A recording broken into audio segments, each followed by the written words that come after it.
Good morning, my dear students. Welcome back to online classes of Semusi Vidyapeeth.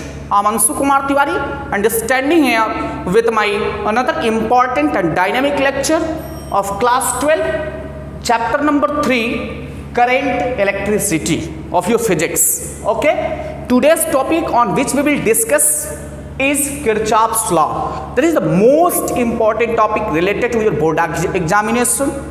Okay, so please pay your attention, guys, students. This is the most important topic. Okay, Kirchhoff's first law and Kirchhoff's second law.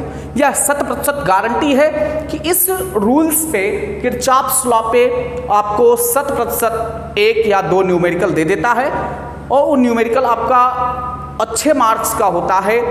Okay, तो आइए हम थोड़ा सा Kirchhoff's law को अध्ययन करते हैं, बिल्कुल विधिवत स्टडी करते हैं, इसके थ्योरी को भी पढ़ेंगे और साथ ही साथ न्यूमेरिकल्स को भी सॉल्व करेंगे, जिसके द्वारा इसका और ज़्यादा विजुअलाइज होगा और ज़्यादा ये क्लियर होगा, स्पष्ट होगा. तो चलिए हम लोग सबसे पहले स्टार्ट करते हैं किरचॉफ्स फर्स्ट लॉ. तो सबसे पहला हमारा जो नियम है वो है बाबू किरचॉफ्स फर्स्ट लॉ. क्या है किरचॉफ्स फर्स्ट लॉ, थोड़ा इस पर बात कर लेते हैं. फर्स्ट हम लोग बात करते हैं Kirchhoff's first law.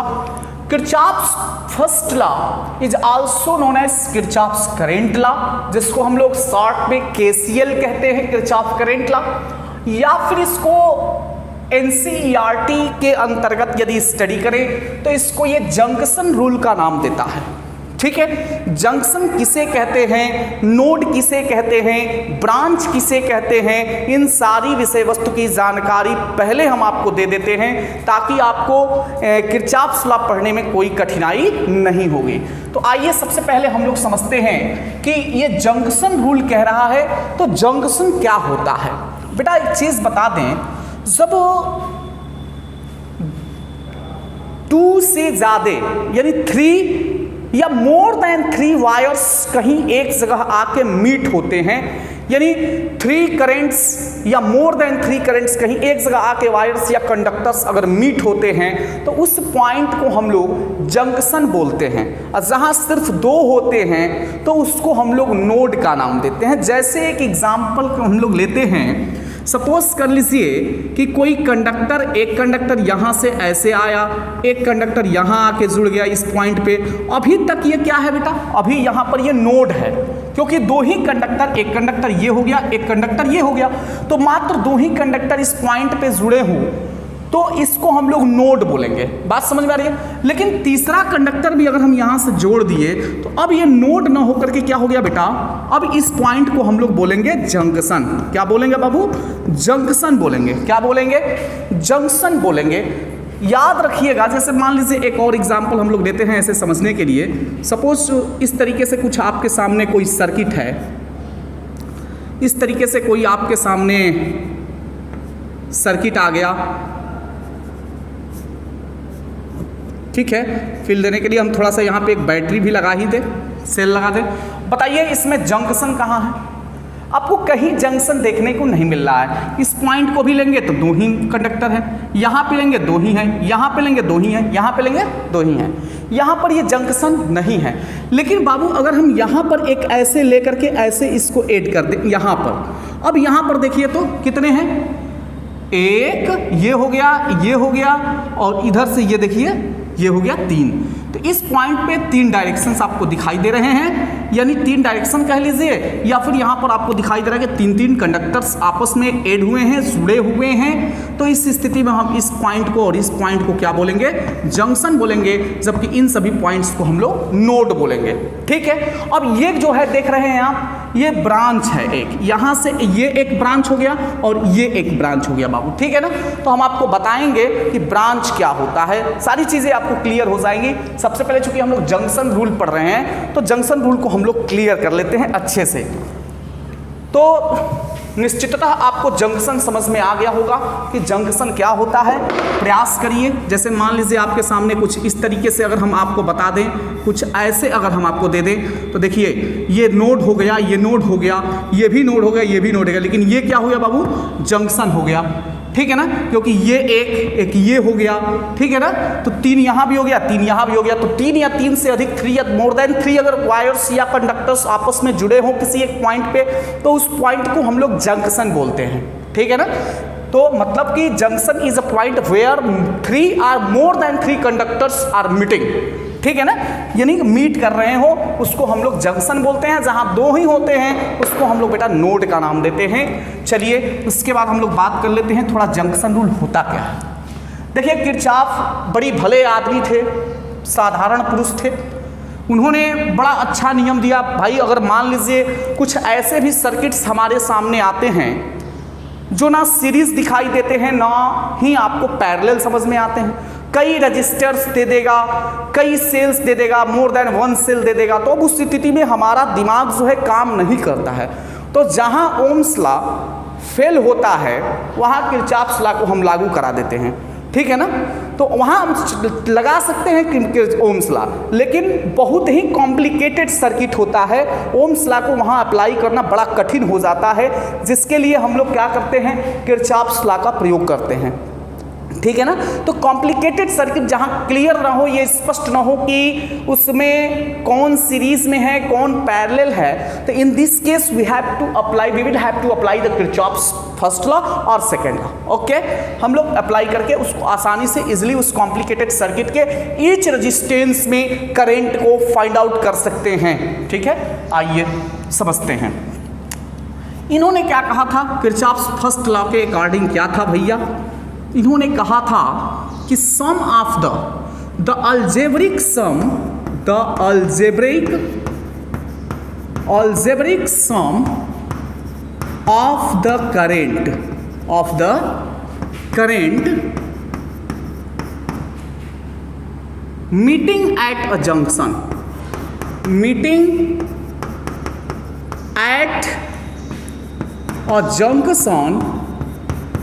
Is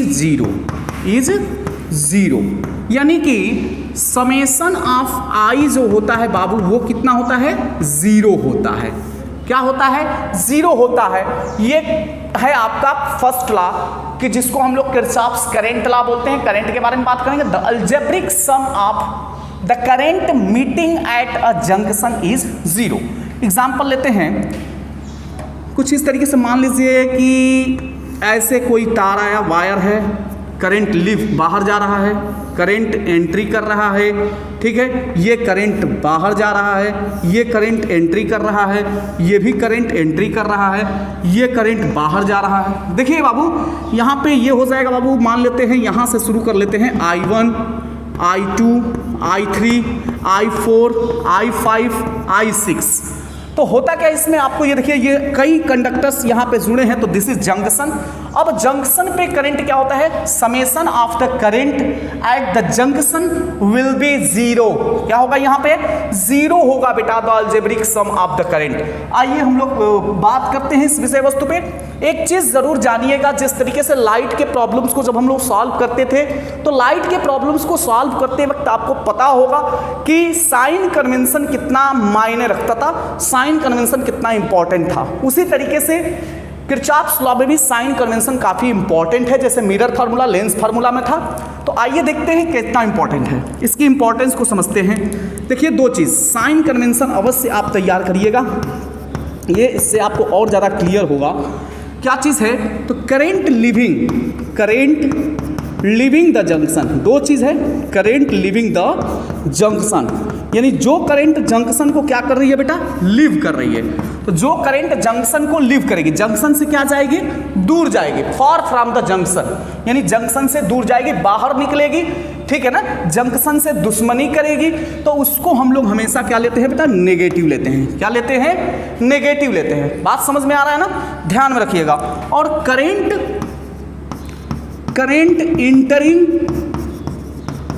entering the junction, यानी जो करंट जंक्शन में क्या कर रहा है, एंट्री कर रहा है, उसको हम लोग क्या लेते हैं बेटा, पॉजिटिव लेते हैं। याद रखिएगा, ये देखिए, ये I1 पॉजिटिव होगा, इंटर कर रहा है, I2 नेगेटिव होगा, बाहर निकल रहा है, ठीक है ना। तो जो जंक्शन को लीव करेगा, जंक्शन को क्या करेगा, छोड़ेगा, ठीक है, तो उसको हम लोग क्या लेते हैं बेटा, नेगेटिव लेते हैं। जो जंक्शन की तरफ आएगा उसको पॉजिटिव लेते हैं। ठीक है, तो इसको हम लोग ऐसे लिख सकते हैं, सिग्मा आई है टोटल करंट। देखिए I1 किस में होगा बाबू, प्लस में होगा। I2 किस में होगा, यस माइनस में होगा। I3 किस में होगा बाबू, देखिए यहाँ पे एंट्री कर रहा है, तो ये यानी इंट्रे स्टेशन पे हम लोग जाते हैं तो एंट्री और एग्जिट होता है। एंट्री बने पॉजिटिव और एग्जिट बने नेगेटिव, ध्यान में रखिएगा। तो ये है बाबू, ये एंट्री है, एक गेट एंट्री कर रहा है और यहाँ पे ये एग्जिट है, निकास। तो I1 हो गया प्लस में, ये माइनस में, प्लस में, ये भी प्लस में होगा I4। लेकिन यहाँ पर देखो I5 क्या होगा, माइनस में होगा। ये I6 किस में होगा, ये भी माइनस में होगा। इज इक्वल टू क्या होगा बाबू, 0। इसी को हम लोग बोलते हैं बाबू current law, Kirchhoff's current law. ठीक है, थोड़ा सा इसमें हम लोग एक आध दो न्यूमेरिकल लेंगे तो और ज़्यादा बेहतर समझ में आएगा। इसको एक दूसरे तरीके से भी डिफाइन किया जा सकता है, क्योंकि जितनी किताबें हैं, जितनी बुक्स को आप पढ़ेंगे, ठीक है ना, जितने बुक्स में पढ़ेंगे उतने तरीके से बताया जाता है। जितने टीचर्स से पढ़ेंगे उतने तरीके से टीचर्स बताएंगे आपको, ठीक है। लेकिन आपका फाइनल जो रिजल्ट आएगा घूम फिर करके वहीं आएगा, उतना ही आएगा, ठीक है ना। डोंट वरी, घबराने की ज़रूरत नहीं है। अब आइए थोड़ा सा इसको हम दूसरे तरीका से भी डिफाइन कर सकते हैं। कैसे, तो देखिए इसको ऐसे भी लिख सकते हैं जैसे हम लोग law of conservation of energy पढ़ते थे, law of conservation of charge. Charge before connection equal to charge after connection, हाँ ठीक है। उसी तरीके से यहाँ भी पढ़ेंगे कि यहाँ पर ये लिखेंगे कि current leaving sum of current entering the junction, sum of current entering the junction, इसको मिटाते हैं, sum of current entering the junction is equal to होगा sum of current leaving the junction।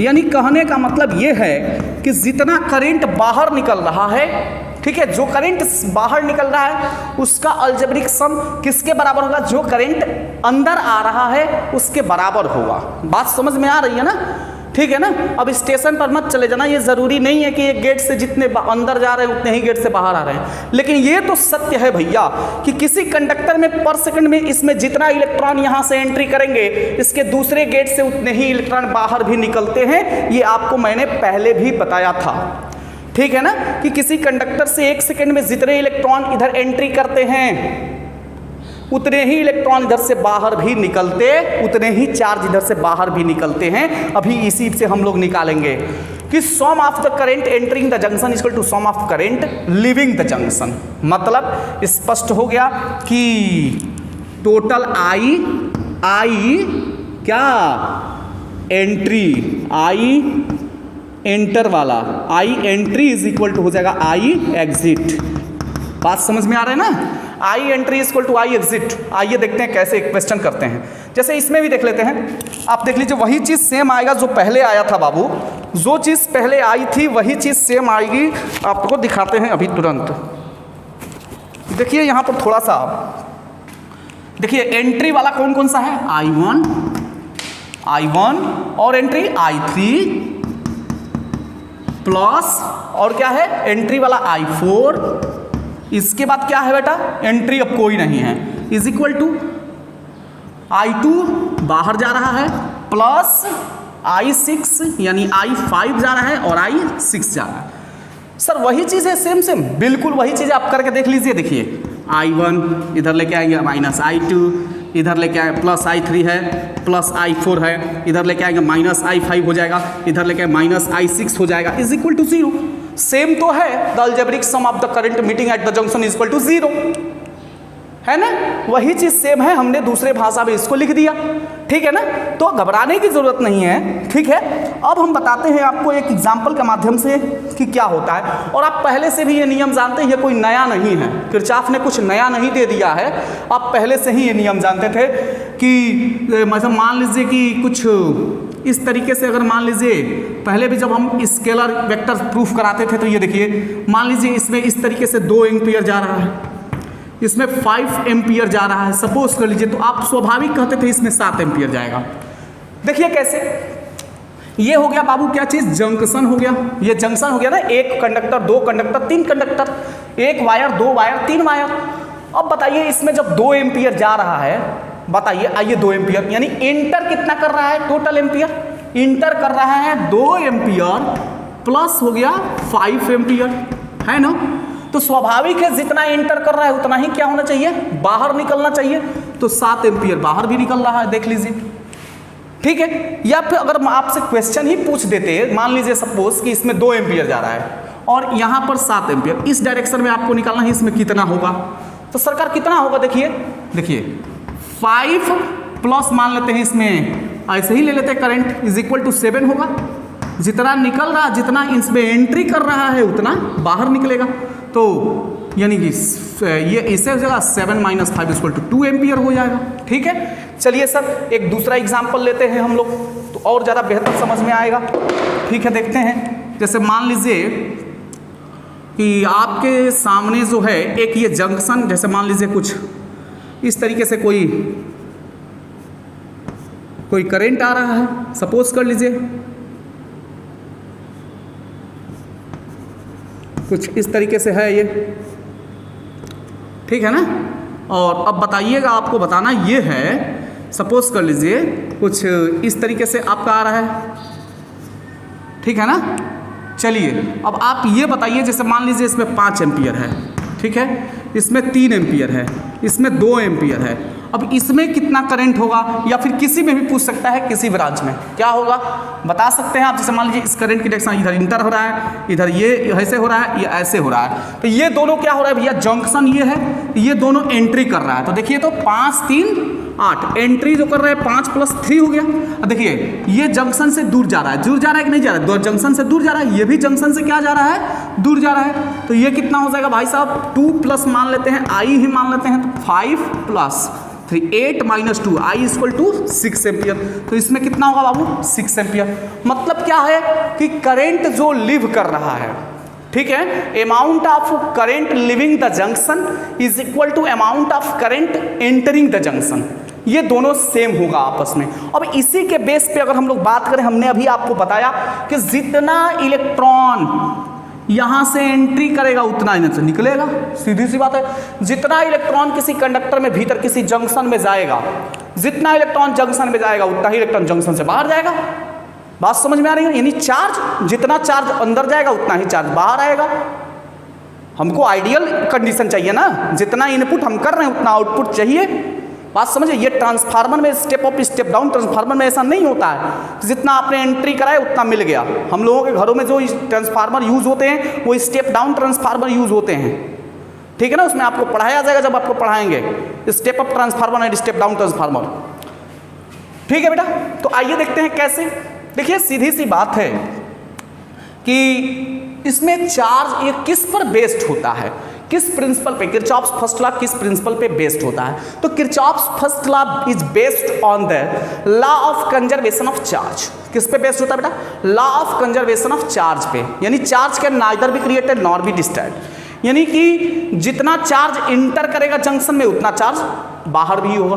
वही चीज यहाँ पर सेम न चार्ज उत्पन्न हो सकता है बीच में कहीं, न चार्ज कहीं मर सकता है बीच में कि कम निकल के आएगा, ना एकदम बिल्कुल जितना वो चला है, जितने लोग इस धरती पर जन्म लिए हैं उसका मरना तय है, जातस्य ही मृत्युर ध्रुवम जन्ममृतस्य च।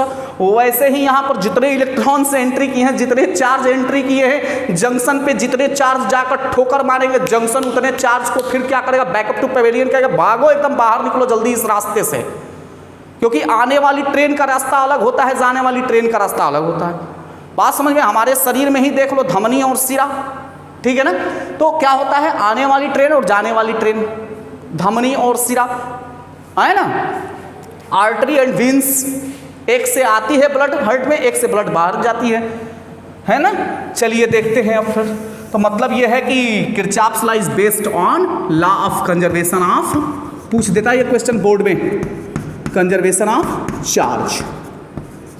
कैसे सर थोड़ा सा इसका प्रूफ है क्या? बिल्कुल है बेटा। जैसे मान लीजिए I1 + I2 है, ये दोनों एंट्री कर रहे हैं और I3 + I4 क्या कर रहे हैं, तो जितना पर सेकंड, जैसे मान लीजिए ये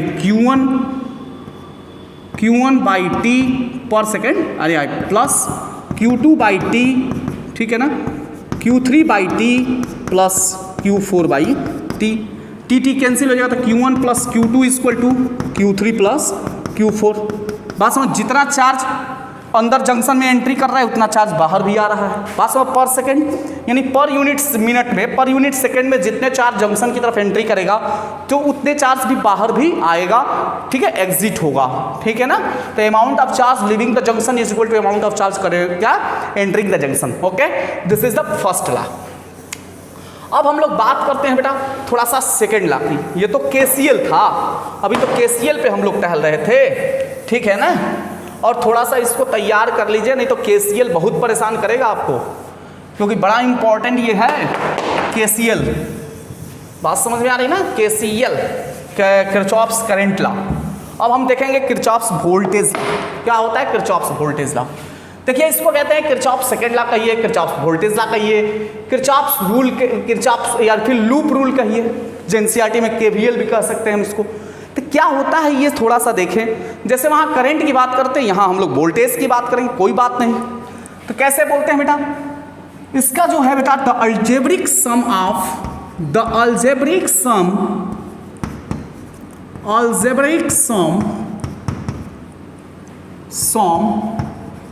of the potential difference,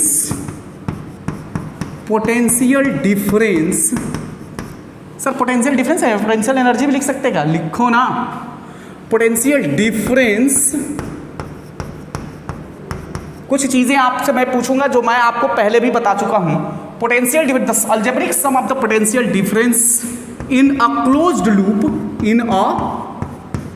loop is equal to 0।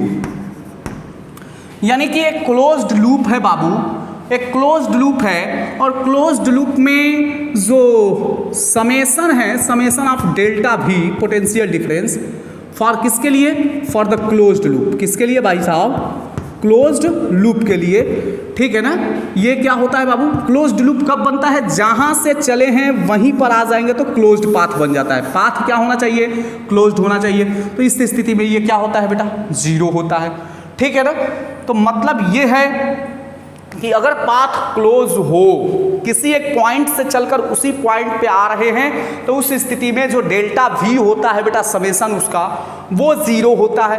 कैसे 0 होता है भाई साहब, आइए थोड़ा सा हम लोग बात करते हैं। सपोज कर लीजिए कि ये कोई सर्किट है। अभी देखिए हमने इसमें कुछ बताया नहीं, इसमें कोई ऐसा नहीं लग रहा है आपको कि इलेक्ट्रिक सर्किट है, बस ये जानिए कहीं रेजिस्टेंस, कहीं बैटरी, कहीं सेल लगाएंगे तभी आपको इलेक्ट्रिक सर्किट का फील आएगा, ठीक है। लेकिन आपको ज़रूरत नहीं अभी, बस समझाने के लिए मान लीजिए ये यहाँ से A B C and D, suppose हमने लूप को चूज किया, यहाँ से हम चलना शुरू किया और यहाँ से चल करके फिर हम A पर आ गए। कैसे आए हैं, A से चल के कहाँ आए हैं, A पर आए हैं। तो A से चल के A पर आएंगे। हमने आपको बताया था कि पोटेंशियल डिफरेंस जो होता है बेटा, it does not depend on the path, कि आप A से B तक चार्ज को, यूनिट चार्ज को A से B तक लाना है, तो आप इस यूनिट चार्ज को ऐसे ला रहे हैं कि ऐसे ला रहे हैं, कि पूरा उड़ा करके ऐसे ला रहे हैं कि ऐसे ला रहे हैं, इस पर डिपेंड नहीं करता है, ठीक है। ये केवल ये पता करना चाहता है, ये पोटेंशियल डिफरेंस उस पर डिपेंड करता है, the initial and the final path, ठीक है। क्योंकि यह जो वर्क डन होता है ना, ये पोटेंशियल डिफरेंस क्या है, वर्क डन है। एक यूनिट चार्ज को, एक टेस्ट चार्ज को हम एक पॉइंट से दूसरे पॉइंट पे ले जाते हैं, तो वर्क डन होता है। और ये वर्क डन होता है बेटा under conservative force, electrostatic force, क्योंकि हम तो इलेक्ट्रोस्टैटिक फोर्स होता है ना, तो अंडर कंजर्वेटिव फोर्स होता है ये। तो कंजर्वेटिव फोर्स को मैंने I have already taught in class 11th about the conservative force.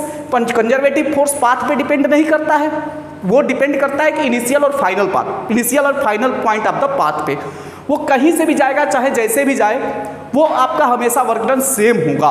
बात समझ में आ रही है ना। जैसे हम किसी बॉल को अगर ऊपर फेंकते हैं, अब वो नीचे आएगा, ठीक है, तो ऊपर फेंकेंगे, यहाँ से अगर ए से बी तक गया जितना वर्क डन होगा, आप ये मान लीजिए अब ऐसे जा रहा है, ये ऐसे ऐसे फिर ऐसे जा रहा है, चाहे किसी भी पाद या फिर सीढ़ी चढ़ के ऊपर जा रहा है, तो ठीक है, मतलब क्या है कि हमेशा वर्क डन सेम होगा, चाहे ग्रेविटेशनल फोर्स हो, इलेक्ट्रोस्टैटिक फोर्स हो, बात समझ में आ रहा है ना, ये सारी चीजें, चाहे सेंट्रीपिटल फोर्स हो, ठीक है, मैग्नेटिक फोर्स हो, ये सब कंजर्वेटिव फोर्सेस होते हैं बेटा। ओके, तो कंजर्वेटिव फोर्सेस के अंडर में जो वर्क डन होता है बेटा, याद रखिए वो हमेशा सेम होता है, कांस्टेंट होता है, ठीक है ना, वो बदलता नहीं है। वही काम यहाँ पे हो रहा है बेटा, चूंकि ये कंजर्वेटिव फोर्स के अंतर्गत वर्क डन हो रहा है भाई, वर्क डन ही तो होता है, V = W upon W external agent upon Q not. तो अब बताइए थोड़ा सा आपकी ये W जो एक्सटर्नल एजेंट के द्वारा हो रहा है, W = होता है F × D। चलिए कई तरीके से समझा रहे हैं, यहाँ पर ये जो एनर्जी होगा वो क्या होगा, जीरो होगा, क्योंकि जहाँ से आए हैं वहीं पर आ गए, तो वर्क डन जीरो होगा। सर क्यों वर्क डन जीरो हो जाएगा सर, आइए थोड़ा सा समझते हैं एक्सटर्नल एजेंट के द्वारा। तो यहाँ पर F × D डिस्प्लेसमेंट जीरो होगा, क्योंकि आप जहाँ से आए हैं, सपोज एक पढ़ते हैं आप यहाँ A से चले हैं और A से आप पूरा फिर A पर आ गए, तो सर्कुलर पाथ में पूरा सर्कमफेरेंस अगर घूम जाते हैं तो उस स्थिति में आपका डिस्प्लेसमेंट जीरो होता है। यहाँ पर डिस्प्लेसमेंट जीरो कर दिया, चलिए डिस्प्लेसमेंट की बात छोड़ दिए, तो वर्क डन यहाँ पर वो हो जाता है, तो V क्या हो जाता है, जीरो हो जाता है बेटा। अब थोड़ा सा हम लोग बात कर लेते हैं, या फिर यहाँ से चलिए VA - VB होता है, सब लोग जानते हैं VA - VB। और कहाँ से चल रहे हैं बाबू आप A से चल रहे हैं, A पर आ रहे हैं, तो फाइनल माइनस इनिशियल क्या होता है बाबू, final potential minus initial potential = delta V। तो यहाँ पर फाइनल पोटेंशियल कितना है बाबू, फाइनल पोटेंशियल VA है और इनिशियल पोटेंशियल भी क्या है बाबू, VA है, तो डेल्टा V क्या होता है बाबू, जीरो के बराबर होता है।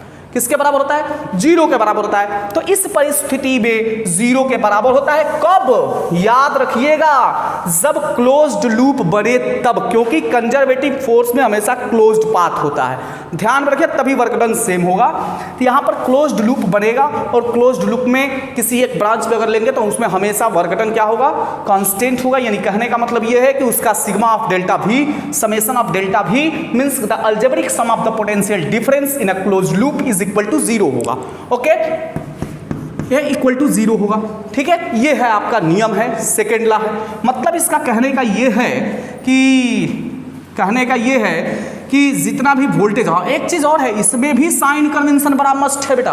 अब थोड़ा सा हम लोग साइन कन्वेंशन पे बात करते हैं, कई चीजें हैं साइन कन्वेंशन पे बात करना अत्यंत आवश्यक है। आइए बात कर लेते हैं कैसे हम लोग हल करेंगे, कोई प्रॉब्लम्स आएगा तो कैसे सॉल्व करेंगे। सबसे पहले तो आपको एक बात बता दें कि कई भाई एक से अधिक भी सेल दे सकता है, एक भी सेल दे सकता है। तो अगर एक सेल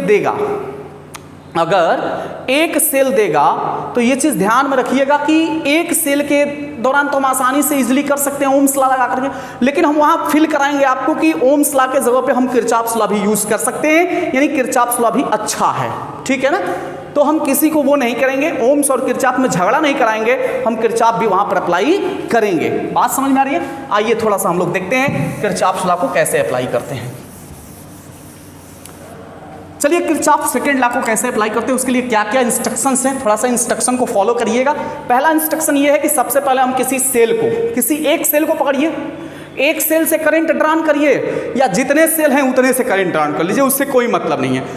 कुछ लोग ऐसे कहते हैं कि मतलब एक ही सेल को पकड़ के करंट ड्रॉन करिए, ठीक है, वो भी सही है। आप ये भी सत्य है, 100% गारंटी है कि अगर कई सेल्स हैं और सारे सेल से यदि करंट ड्रॉन आप करते हैं तो कोई दिक्कत नहीं है, ठीक है ना, वो भी सही है, ठीक है ना आप, ठीक है। अब चलिए हम तो एक लूप पे भी काम चलता है, कई लूप भी हम लोग को बनाना पड़ता है, ठीक है। According to situation we have to make different loops for the different branches to find out the current of the each conductor, each resistances. Okay, तो अब आते हैं थोड़ा सा हम लोग देखते हैं। पहला तो हम लोगों को सेल से करंट ड्रॉन करना है, करंट को कैसे हम लोग को डिवाइड करना है। देखिए करंट को जैसे ही मतलब कि रास्ता जंक्शन मिलेगा वहां से रास्ता अपना चेंज करती है, बात समझ में नहीं, हम बताएंगे कैसे कैसे रास्ता चेंज करती है। जितने कंडक्टर मिलेंगे सब में वो करंट जाएगा। मान लीजिए एक वहां से यहाँ से वायर है, अब बीच में से कोई क्या लगाया, वो चोरी करने वाली लाइट बीच में फंसा लिया, तो अब उसमें भी जाने लगेगा। बात समझ में आ रहा है कि नहीं आ रहा है। तो किसे करंट अपनी डायरेक्शन वो क्या करती है, करंट हर जगह फ्लो होने शुरू हो जाती है, इसीलिए इसको तो हम लोग क्या बोलते हैं, स्केलर क्वांटिटी बोलते हैं। तो इसको, इसमें तो वेक्टर होने का गुण है ही, लेकिन इसको हम लोग स्केलर बोलते हैं। आते हैं थोड़ा सा किरचॉफ सेकंड लॉ के कुछ इंस्ट्रक्शंस देखते हैं। इंस्ट्रक्शंस ये है, सबसे पहले हमको क्या करना है बेटा, करंट को ड्रॉन करना है सेल से। पहला काम करंट को ड्रॉन करना है सेल से, ठीक है। जितने सेल हैं उससे से भी कर सकते हैं, एक से भी कर सकते हैं, ठीक है। सेकेंड नंबर लूप चूज करना है, choose a loop, closed loop, choose a closed loop, ठीक है बेटा। बस उसके बाद आप अपना फार्मूला किरचॉफ सेकेंड वाला अप्लाई करेंगे। कैसे अप्लाई करेंगे आइए देखते हैं, हम लोग थोड़ा सा समझने का प्रयास करते हैं। देखिए करंट ड्रॉन तो कर लिया हमने और सब कुछ कर लिया, लेकिन इसमें एक चीज़ हमने नहीं समझा कि सर इसका साइन कन्वेंशन क्या होता है। काफ़ी इंपॉर्टेंट चीज़ है बाबू ये, अगर ये नहीं आएगा तो पूरा क्वेश्चंस गलत करके आ जाएंगे आप बोर्ड एग्जामिनेशन में। ये बहुत इंपॉर्टेंट है साइन कन्वेंशन। तो दो चीज़ है बेटा, सर्किट में आपको सेल मिलेगा, कैपेसिटर भी मिल सकता है, लेकिन अभी कैपेसिटर आपको नहीं मिलेगा, घबराइए मत, डोंट वरी। सेल मिलेगा, सेल के बाद आपको रेजिस्टेंस मिलेगा। आइए थोड़ा सा सेल और रेजिस्टेंस दोनों की बात कर लेते हैं। देखिए दो चीज़ है बेटा, एक पोटेंशियल गेन होता है, पोटेंशियल गेन होता है, और पोटेंशियल ड्रॉप होता है। दोनों चीज़ हमको समझें। पोटेंशियल ड्रॉप होता है, कब पोटेंशियल ड्रॉप होगा बाबू, जैसे मान लीजिए कि ये सेल है, ये क्या है बाबू, एक सेल है। तो सेल है, मान लीजिए कि ये सेल है और ये पॉजिटिव है और ये निगेटिव है, यानी हायर है और ये लोअर है। तो पोटेंशियल मतलब क्या है कि ये हायर वाला प्लेट है, हाई पोटेंशियल वाला है, ये लो पोटेंशियल वाला है। पाथ पे करंट की डायरेक्शन पे डिपेंड नहीं करता है, करंट की डायरेक्शन तो सीधी सी बात है, क्या होगा भाई साहब, पॉजिटिव से इधर से इलेक्ट्रॉन निकलेगा, इधर से इलेक्ट्रॉन निकलेगा निगेटिव प्लेट से, और इधर करंट की डायरेक्शन होगी। बात समझ में आ रहा है कि नहीं आ रहा है, ये करंट की डायरेक्शन होगी। लेकिन एक चीज़ ध्यान में रखिएगा कि सेल के कंडीशन में ये है सेल, तो अगर इसकी पाथ इस डायरेक्शन में हो ऐसे, अगर इस पाथ की डायरेक्शन क्या हो ऐसे हो, यानी इन द डायरेक्शन ऑफ करंट, यानी कि पाथ क्या हो इस डायरेक्शन में हो पाथ, तो देखिए पोटेंशियल गेन हो रहा है। देखिए कैसे, लोअर से कहाँ जा रहा है बेटा, हायर जा रहा है, यानी कि पोटेंशियल यदि लोअर पोटेंशियल से हायर पोटेंशियल जाता है, लोअर से हायर यानी नेगेटिव से पॉजिटिव जाता है, नेगेटिव प्लेट से पॉजिटिव प्लेट की तरफ यदि पाथ की डायरेक्शन है, तो हम कहते हैं इस स्थिति में पोटेंशियल गेन हो रहा है। और यदि पोटेंशियल गेन होता है तो वहां पर डेल्टा वी क्या लेते हैं हम लोग, पॉजिटिव लेते हैं। यहां पर वी क्या लेते हैं भैया साहब, यहां पर भी पॉजिटिव लेते हैं, ध्यान में रखिएगा, ठीक है। अगर मान लीजिए कि पोटेंशियल लॉस की बात करें, पोटेंशियल ड्रॉप की बात करें, सेल के केस में ले रहे हैं अभी हम लोग सेल, तो जैसे मान लीजिए कुछ इस तरीके से हो, ये हायर है ये लोअर है, पॉजिटिव निगेटिव। अब इसके ये करंट तो भाई इसी डायरेक्शन में रहेगा भाई, पगला ये मूर्ख नहीं ना हो कि इस आप और हम मूर्ख थोड़ी ना है कि हम जानते हैं नेगेटिव प्लेट के पास इलेक्ट्रॉन ज़्यादा होता है तो इलेक्ट्रॉन इधर से निकलेगा, और यहाँ से इलेक्ट्रॉन क्या होता है, इलेक्ट्रॉन के बहने की ठीक अपोजिट डायरेक्शन में करंट की डायरेक्शन होती है। तो इधर इलेक्ट्रॉन निकल रहा है तो कपच यहाँ से क्या निकलेगा, कपुच यहाँ से एनर्जी यहाँ पर सॉरी क्या बोलते हैं इसको, आई को करंट निकलेगा, है ना। इतना इलेक्ट्रॉन और current, electron current, electron current पूरे दिमाग में घूम रहा है ना।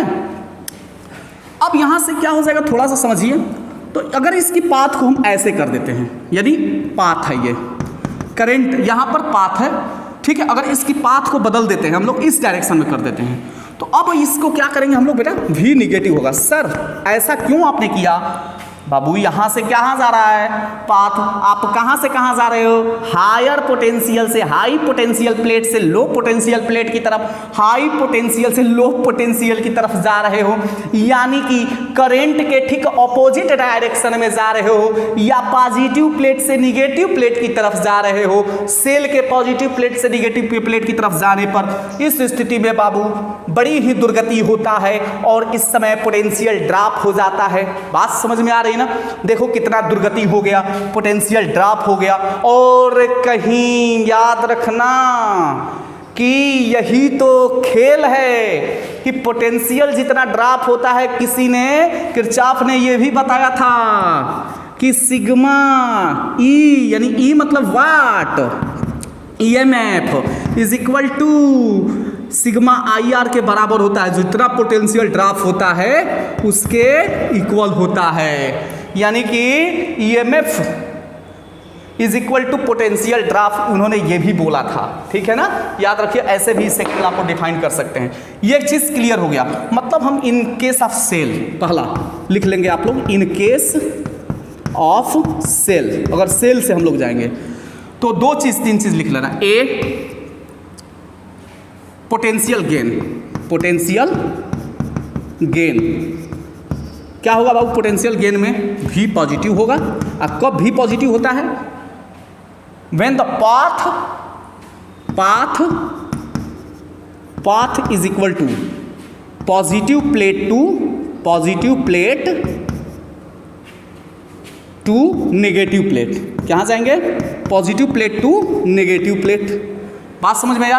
या फिर हम कह सकते हैं पॉजिटिव, सॉरी गलत, negative plate to positive plate, negative plate to positive plate. तो अब इस स्थिति में देखिए, नेगेटिव से पॉजिटिव, इस स्थिति में क्या होगा भाई साहब, आप देख सकते हैं कि इस स्थिति में opposite to the current, opposite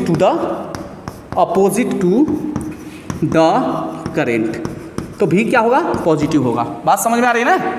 अच्छा, पाथ फिर लेते हैं दूसरे वाले के लिए। पाथ नेगेटिव, यानी यहाँ पर अगर पॉजिटिव प्लेट से पोटेंशियल ड्रॉप के लिए, किसके लिए, बी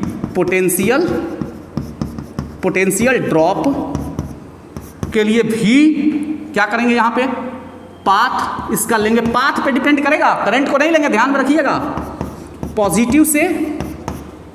पॉजिटिव प्लेट से देखिए सर कितना अच्छा है, पॉजिटिव प्लेट से एकदम बिल्कुल फील आ रही है इसकी। पॉजिटिव प्लेट से हम कहाँ जा रहे हैं, निगेटिव की तरफ, हायर से लोअर, तो घटेगा ही, दुर्गति तो होनी ही होनी है। आपका डिमोशन हो रहा है, प्रमोशन नहीं हो रहा है, ठीक है ना, अवनति हो रहा है, उन्नति नहीं हो रहा है, तो ये तो दुर्गति ही है ना, to the negative plate, sorry positive से हाँ नेगेटिव प्लेट।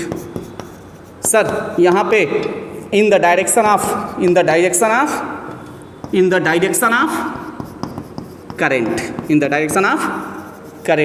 की डायरेक्शन चलेंगे तो भी क्या होगा भाई साहब, इस स्थिति में यहाँ पर भी क्या होगा, यहाँ पर भी पॉजिटिव था, हाँ निगेटिव से प्लस, यहाँ भी क्या होगा, नेगेटिव होगा, ध्यान में रखिएगा। ओके चलिए, अब इसको हम लोग केस लेते हैं, किस केस में, ये हो गया। अब हम लेते हैं किस केस में, इन केस ऑफ रेजिस्टेंस के केस में। चलिए फर्स्ट फील दे देते हैं आपको यहाँ से। जैसे मान लीजिए इस तरीके से रेजिस्टेंस है, ये रेजिस्टेंस है भाई साहब, अगर करंट ये चल रहा है, सपोज ये करंट है इस डायरेक्शन में चल रहा है, तो ये सीधी सी बात है कि जब करंट इसके अंदर जाएगा तो भैया ये तो रेजिस्टेंस है, छोड़ेगा नहीं इसको, क्योंकि करंट का दुश्मन है resistance. Opposition to the current, resistance का मतलब क्या होता है भाई साहब, रेजिस्टेंस का मतलब अपोजिशन टू द करंट, एकदम बिल्कुल फील आएगा, देखते रहिए आप लोग। सर अपोजिशन करता है, विरोध करता है, तो भैया जब इसके अंदर ये घुसेगा तो लड़ाई तो होगी ही होगी। तो अब इसके साथ क्या होगी भाई साहब, थोड़ी लड़ाई होगी। अब लड़ाई होगी तो इसकी थोड़ा सा बुढ़ापा आएगा, हड्डी वड्डी टूटेगा, तो थोड़ा ये कमज़ोर हो जाएगा बेचारा। बात समझ में आ रहा है ना। तो आइए देखते हैं, थोड़ा सा इससे लड़ाई करेगा, कहने का मतलब यहाँ हायर होगा, यहाँ लोअर होगा। बात समझ में आ रहा है कि नहीं आ रहा, ठीक है ना। यहाँ पे हायर होगा, यहाँ पे लोअर होगा, जिधर करंट चल रहा है, ठीक है ना। अगर पाथ को हम ऐसे ले लेते हैं, ये पाथ की अगर डायरेक्शन करते हैं, ठीक है, और एक ले लेते हैं, ये पहला हो गया, ठीक है, और दूसरा नंबर केस ले लेते हैं कुछ इस तरीके से। अगर करंट की डायरेक्शन क्या है, यही है, और ये है हायर और ये है लोअर। सीधी सी बात है, सर हायर इसको क्यों कह रहे हैं, अरे बेटा यहाँ भी आएगा, जब इसमें जाएगा तो करंट का अपोज होगा, तो बेचारा यहाँ हाथ मुंह फोड़वा के आएगा, इतिहास बनाने गया था, भूगोल बिगड़वा के आ जाएगा। बात समझ में ना, भूगोल बिगाड़ देगा रेजिस्टेंस इसका। तो यहाँ पर आएगा तो ये क्या हो जाएगा, लो हो जाएगा। तो यहाँ पर अगर इसकी डायरेक्शन हम कर देते हैं, ऐसे चल रहे हैं, सपोज ये पाथ की डायरेक्शन है, तो दो केस में देखते हैं रेजिस्टेंस के। तो देखिए यहाँ पर थोड़ा सा देखो बेटा कि पाथ की डायरेक्शन इधर है, इन the direction of current, in the direction of resistance के केस में हम देखते हैं, रेजिस्टेंस के केस में देख रहे हैं आप, in case of resistance,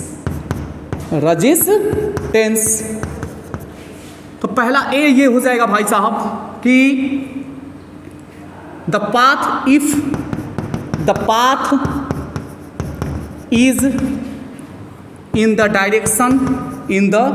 direction of current, if the path is in the direction of current, then what, तो करंट के डायरेक्शन में अगर होगा बेटा तो हाई से लो, यही देखो हाई से लो हो रहा है, तो हाई से लो का मतलब क्या हुआ, आई है ना, हाई से लो जा रहे हैं सर, फिर से हाई से, बाप रे बाप, हाई से लो दुर्गति है क्या, हाँ सर ये तो दुर्गति हुआ, ये दुर्गति हो रही है हमारी, तो यहाँ पर क्या हो जाएगा, हाई से लो जा रहे हैं तो भी पोटेंशियल ड्रॉप होगा। Yes my dear student, potential क्या होगा, ड्रॉप होगा सर। पोटेंशियल ड्रॉप माने पोटेंशियल भी घट जाएगी क्या, और का रेजिस्टेंस कुछ लेगा नहीं क्या, है ना, रेजिस्टेंस वो वोल्टेज कुछ ले लेगा, एनर्जी कुछ ग्रहण करेगा। भाई इलेक्ट्रॉन खूब तेजी में दौड़ कर गया, तब तक उसके बीच में एक पंखा आ गया, उस पंखे को घुमाने के लिए अपनी इलेक्ट्रॉन एनर्जी दिया, इसका मतलब पंखा रेजिस्टेंस का काम कर रहा है, और पंखा रेजिस्टेंस का काम का मतलब ये हुआ कि वो इलेक्ट्रॉन को अब्जॉर्ब करे, इलेक्ट्रॉन को ग्रहण करेगा। बाप रे बाप, वो तो एनर्जी लेगा ना, वो तो रेजिस्टेंस है। वही काम यहाँ भी हो रहा है बेटा कि वो पोटेंशियल यहाँ से ड्रॉप हो जाएगा।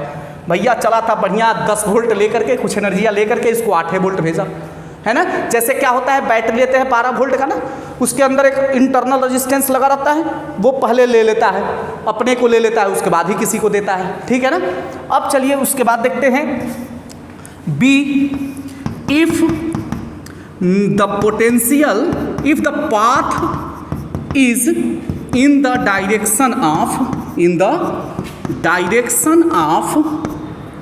if the path is in the direction of, sorry, if the path is in the opposite direction, if the path is in the opposite direction, opposite to the current, sir opposite to the current का मतलब क्या, यदि current इधर बह रहा है और opposite इधर चल रहे हैं हम लोग, लो से कहाँ चल रहे हैं हम लोग, लो से हम लोग चल रहे हैं लोअर से हाई की तरफ। तो यहाँ पर क्या होगा भाई साहब, जब लोअर से हाई की तरफ चल रहे हैं तो इस स्थिति में भैया बढ़ेगा ना, यहाँ दुर्गति नहीं होगा, हम लोग आगे बढ़ रहे हैं, तो यहाँ पे भी पॉजिटिव होगा, और भी पॉजिटिव के साथ साथ यहाँ पोटेंशियल गेन होगा।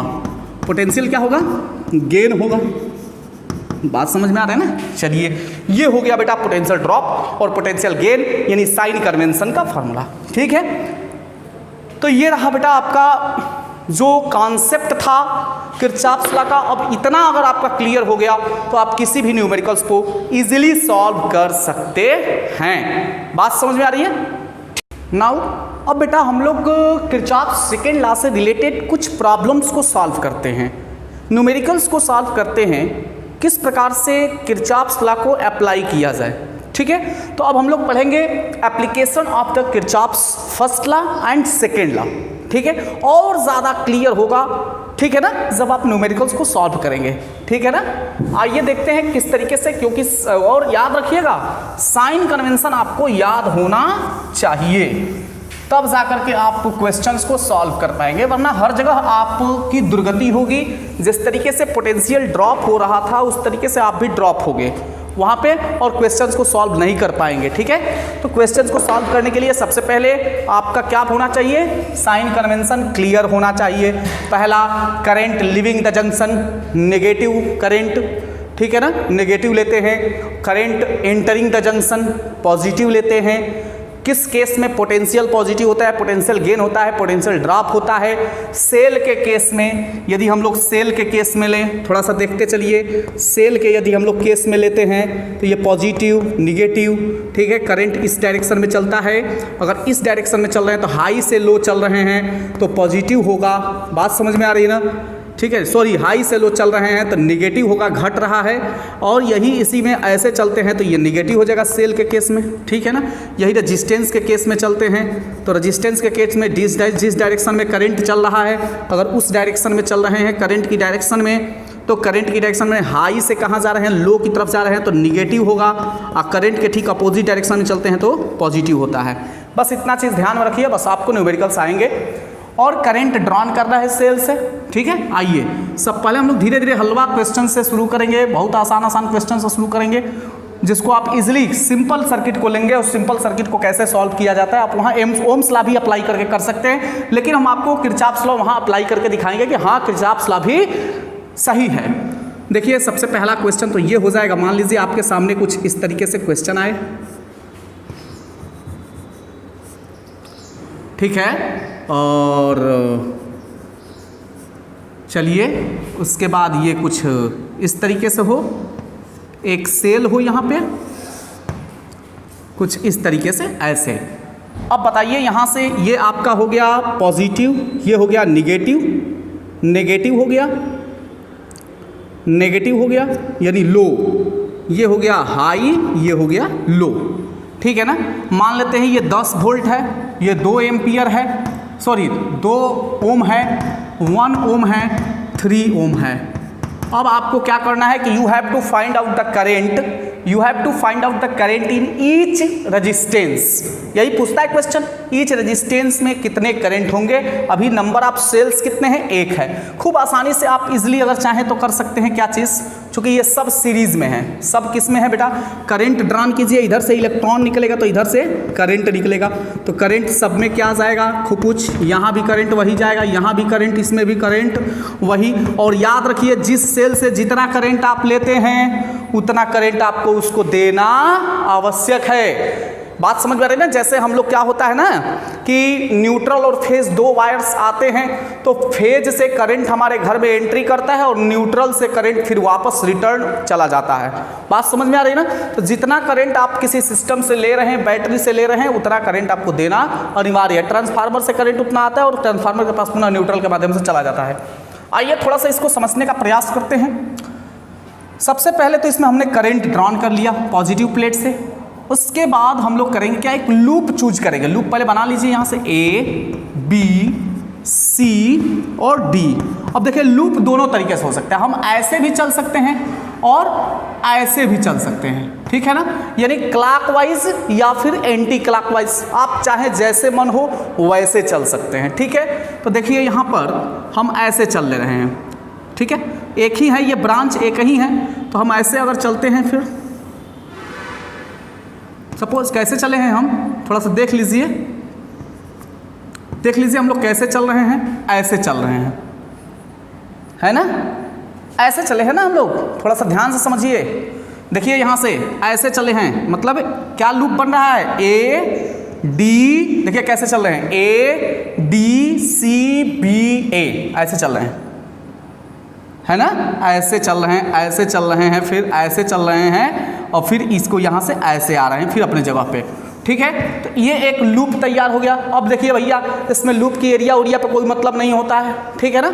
लूप कैसा बना रहे हैं आप ऐसे बनाइए, सर हम ऐसे बनाएंगे लूप, अरे बनाओ ना, चाहे जैसे लूप बनाना है, बस आपको समझ में आना चाहिए। आप मत बनाओ लूप, अंदर लूप भी मत बनाओ, बस आपके दिमाग में करंट की डायरेक्शन होनी चाहिए, पाथ क्या है, पाथ क्लियर होना चाहिए। चलिए ठीक है, अच्छी बात है। अब इस स्थिति में हम लोग सॉल्व करते हैं, चलिए देखते हैं। लगाते फार्मूला क्या होता है भाई साहब कि sigma delta V is equal to 0, ठीक है ना।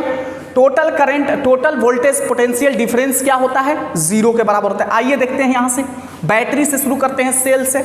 इसका कितना है बाबू वोल्टेज, 10 वोल्ट। अप्लाइंग लिखते हैं यहाँ पे, अप्लाइंग KVL ला, KVL लगाइए तो देखिए यहाँ पे कितना है बेटा, 10 वोल्ट। हाँ, प्लस की माइनस, आइए देखते हैं सर कैसे चल रहे हैं। बैटरी में देखिए ये सेल में ऐसे आ रहा है ना, और ऐसे आ रहे हैं, मतलब ऐसे, तो यानी H से कहाँ जा रहे हैं हम, L की तरफ, ऐसे आ रहे हैं ना, देखिए ऐसे इसमें एंट्री कर रहे हैं ना, ऐसे H से हम कहाँ जा रहे हैं, L की तरफ जा रहे हैं, हाई से लो की तरफ। तो क्या होगा भाई साहब, पोटेंशियल गेन हो रही है कि ड्रॉप हो रही है, पोटेंशियल ड्रॉप हो रही है। सर हाई से लो जा रहे हैं, यहाँ देखो फिल आ जाएगा, देखो ये हाई से लो जा रहे हैं, सेल में निगेटिव होगा, तो -10 वोल्ट। ओके, अब चलिए इसके बाद कहाँ आते हैं, सीधे सीधे सीधे सीधे ये देखिए खुपुच, ये देखिए सरकार, ये करंट है, देखिए थोड़ा सा ध्यान से, ऐसे सर ऐसे नहीं ले सकते, अरे ले सकते हो बेटा, आपको वैसे भी करके दिखा देंगे। थोड़ा सा देखिए ऐसे चल रहे हैं ना हम लोग, तो देखिए यहाँ से चल रहे हैं ना, ऐसे निकल रहे हैं, कैसे निकल, देखिए थोड़ा हाँ ऐसे ना, ऐसे चल रहे हैं पाथ हमारा, यहाँ भी ये है, यहाँ भी पाथ ऐसे है, यहाँ भी पाथ ऐसे है, और ऐसे चलते हुए हम लोग ऐसे चल रहे हैं, ऐसे चल रहे हैं, ऐसे चल रहे हैं, ऐसे चल रहे हैं। देख लीजिए पाथ कितना बढ़िया आपको समझ में आएगा। अब बताइए तो इस डायरेक्शन में, इसमें कहाँ से कहाँ चल रहे हैं बेटा, करंट इधर से आ रही है ऐसे, और अपोजिट डायरेक्शन में चल रहे हैं रेजिस्टेंस में। तो करंट के ठीक अपोजिट डायरेक्शन में जब हम लोग चलते हैं, करंट इस डायरेक्शन में अपोजिट में चलते हैं तो पॉजिटिव होता है। तो क्या होगा बेटा, प्लस। देखिए करंट के अपोजिट, देखिए ये लो हो गया, ये हाई हो गया, तो लो से हाई चल रहे हैं ना, बढ़ रहा है पोटेंशियल, तो V पॉजिटिव होगा। अब बताइए कितना होगा, V equal to I into R, V equal to I into R, यानी कितना हो जाएगा सर, 3 इंटू आई होगा ना, V equal to I into R. फिर इसमें देखिए, फिर यहाँ भी लो से कहाँ चल रहे हैं, हाई की तरफ, तो प्लस होगा 1 इंटू आई, ठीक है ना, 1 इंटू आई। फिर यहाँ भी चल रहे हैं ऐसे इस डायरेक्शन में, ऐसे ही नहीं चल रहे हैं, तो यहाँ भी लो से कहाँ चल रहे हैं, हाई, तो वह 2 इंटू आई। सर जितना करंट आपने लिया है इस बैटरी को उतना ही हमने तो रिटर्न कर दिया। अब कैसा बिल भी मांगते हैं लोग आकर के, है ना, क्यों, जितना करंट आपने दिया था हमको हमने उतना दे दिया, अब कैसा बिल, है ना। नेट तो पोटेंशियल डिफरेंस 0 है, तो -10 प्लस 3i प्लस ये इक्वल टू कितना होता है बाबू, 0 होता है। अब कोई ना रेजिस्टेंस है ना सेल है, ठीक है ना। आइए देखते हैं इसको कितना हो जाएगा बाबू, 3 और 3 2 5 1 6 -10 plus 6i is equal to 0, तो 6i is equal to 10, i is equal to 10/6, 5/3 हो जाएगा ना, इतना एम्पियर हो जाएगा। बात समझ में आ रहा है कि नहीं आ रहा है, इतना एम्पियर हो जाएगा। अच्छा सर क्या इसको हम ऐसे भी ले सकते हैं, क्या डायरेक्शन, सर ले लीजिए ना, मैं एक बार थोड़ा सा इधर से भी करके दिखा देता हूँ, आपको डायरेक्शन में कोई गड़बड़ी नहीं होनी चाहिए। देखिए सर इसको हम ऐसे मिटाते हैं, ठीक है, और हम इस लूप को अब हम क्या करते हैं, अभी चले थे हम लोग क्या, एंटी क्लॉकवाइज, अब हम लोग चलते हैं क्लॉकवाइज, ऐसे ऐसे चलते हैं। सर देखिए सर, अब हम लोग कैसे चले हैं, ऐसे ऐसे ऐसे चल रहे हैं, ऐसे चल रहे हैं, ऐसे ऐसे चल रहे हैं, ऐसे और ऐसे। चलिए सर आते हैं, देखते हैं, बताइए लो से हाई, लो से हाई चल रहे हैं, लो से हाई किधर गया बाबू मेरे, लो से हाई इस डायरेक्शन में पाथ, तो निगेटिव क्या होगा बाबू, -10, ठीक है। बैटरी में लो से हाई चल रहा है, आइए इस ये बाबा मिल गया, यही चोर है। माँ हाई से कहाँ चल रहे हैं, लो, हाई से लो। सर रेजिस्टेंस में हाई से लो चलते हैं तो निगेटिव होता है ना। देख लो बेटा, हाई से लो चल रहे हैं, करंट की डायरेक्शन में चल रहे हैं तो निगेटिव होता है, तो 2 इंटू आई आर माइनस, ये भी तो उसी डायरेक्शन में चल रहे हैं, 1 इंटू आई माइनस, ये भी उसी डायरेक्शन में चल रहे हैं, 3 इंटू आई। अब देखो बाबा, जितना करंटवा लिया था उतना तो दे ही दिया, घबराते क्यों हो। तो देखो तो -10, ये कितना होगा, माइनस, अब देखते हैं थोड़ा सा कितना हो जाएगा सब टोटल। देखिए तो यहाँ से ये हो जाएगा आपका, करंट की थोड़ा सा डायरेक्शन देख लिया जाए, ये देखते हैं यहाँ से कुछ इस तरीके से, ये यहाँ से ऐसे लूप को हमने चूज किया है, और ऐसे जब लूप को हमने चूज किया है तो इधर देखिए ये जा रहा है हाई से लो, हाई से लो। बात समझ में आ रहा है कि नहीं आ रहा है, देखिए थोड़ा सा ध्यान से, करंट की डायरेक्शन में है ये, हाई से लो बंद कर दीजिए, थोड़ा सा देखिए करंट की डायरेक्शन में ये है आई, ये भी ऐसे हम चल रहे हैं तो करंट की डायरेक्शन में ही चल रहे हैं, यहाँ भी हम लोग करंट की डायरेक्शन में चल रहे हैं, यहाँ भी हम लोग क्या चल रहे हैं, लो से हाई चल रहे हैं, तो भी प्लस में होगा ना, लो से हाई। देखिए यही चीज़ तो हम लोग गड़बड़ कर रहे हैं। यहाँ देखिए बाबू, यहाँ हम कह रहे हैं क्यों माइनस में आंसर आ रहा है। ये देखिए हम लोग ऐसे जब चले हैं तो यहाँ कहाँ चल रहे हैं, लो से हाई चल रहे हैं, तो लो से जब हाई चलेंगे तो भी क्या होगा, लो से हाई चलेंगे, किस डायरेक्शन में चल रहे हैं, लो से हाई। देखिए लो से हाई चल रहे हैं, देखिए थोड़ा सा यहाँ पे, हाँ सही है ये, यहाँ पे ये हो जाएगा इस डायरेक्शन में प्लस से माइनस चले तो निगेटिव होगा, यहाँ पे ये क्या होगा, निगेटिव से पॉजिटिव चले, लो से हाई चलेंगे तो पॉजिटिव होगा, लो से कहाँ चलेंगे, हाई, तो ये पॉजिटिव होगा बेटा, बढ़ेगा ना, पोटेंशियल गेन होगा।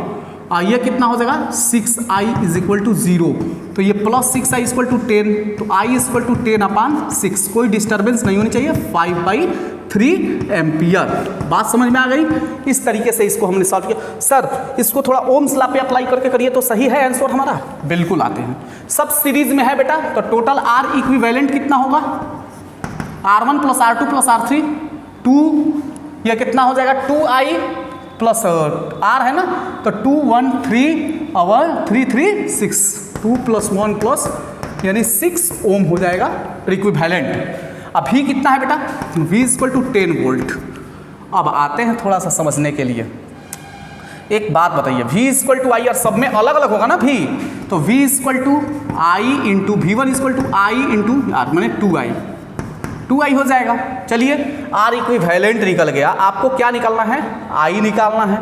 तो I अगर आपको निकालना है तो देखिए 2i हो जाएगा। इसमें देखिए तो पहले वाले में कितना हो गया 2i, दूसरे वाले में V2 में कितना हो जाएगा, दूसरे वाले में I, तीसरे वाले में V3 में 3i हो जाएगा। होगा कि नहीं होगा, अलग अलग करंट देख लीजिए थोड़ा सा, ठीक है ना। ये तो R इक्विवेलेंट हो गया 6। ऐसे भी आप कर सकते हैं, छोड़िए हटाइए ये सब, चूंकि होता है I = V = I into R, बहुत ज़्यादा लंबा करने की जरूरत नहीं है। I = V = IR, ठीक है ना। तो ये हो जाएगा बेटा R क्या हो जाएगा, I = V/R। V कितना है 10 और R कितना है 6, 2 5 10, 5/3 आ गया कि नहीं आ गया, इतना एम्पियर। बात समझ में आ गया। तो आप ओम्स लॉ से भी कर सकते हैं और ऐसे भी कर सकते हैं।